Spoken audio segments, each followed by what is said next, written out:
Franchitti wins the Indy 500. People cheer at last year's Indy 500 in the United States, where Dario Franchitti made history as the race's first ever winner in a car powered by pure ethanol, one biofuel hailed as a perfect alternative to fossil fuels.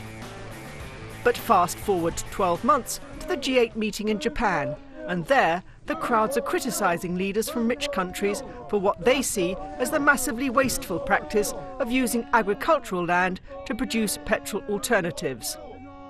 We want G8 leaders to agree to stop burning food for fuel. At the moment, the world is facing spiralling food prices, and biofuel targets are a man-made impact on food prices. Supporters of biofuel, however, are quick to point out that there are many forces affecting food prices, ranging from changing weather patterns to speculation in commodities markets.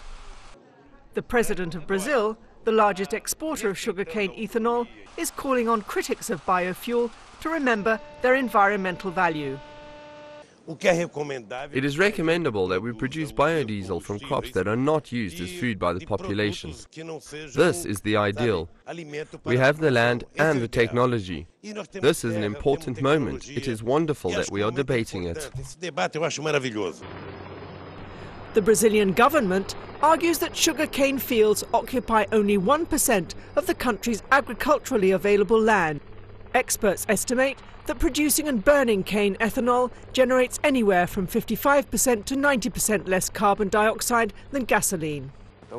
Now, in 2008, we find ourselves on a high level of scientific and technological knowledge in biofuel production.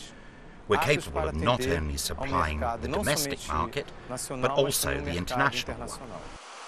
Brazil produces nearly 25 billion litres of ethanol a year, filling up 40% of the country's cars and light trucks. Back in the 70s, responding to the OPEC oil embargo, the country invested heavily in ethanol, a decision that seems to have paid off. The market in Brazil is now completely free, unlike the US, where the powerful farm lobby has held the government to ransom for $12 billion worth of subsidies.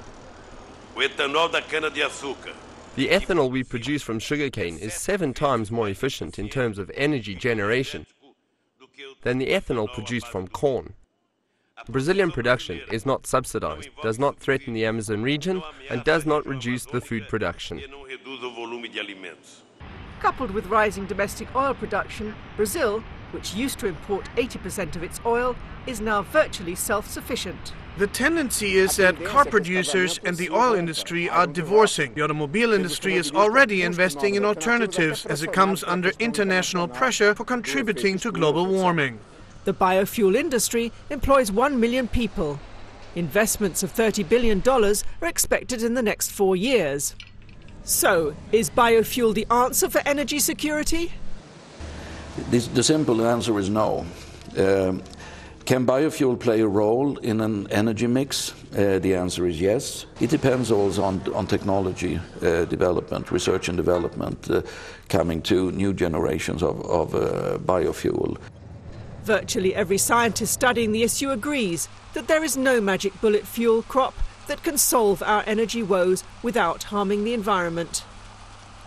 The second generation biofuel, made of non-food crops, is under development in Brazil, promising a smaller footprint. It has the potential to become commercially available on a large scale within the next 5 to 8 years. I think that if we manage to produce biofuel in already degraded rural areas using it as a pathway to revitalisation, this would be an environmentally sound option. Success, both environmentally and economically, hangs in the balance. Barriers like supply and efficiency, and most importantly price at the pump, will determine the future of the second generation biofuel.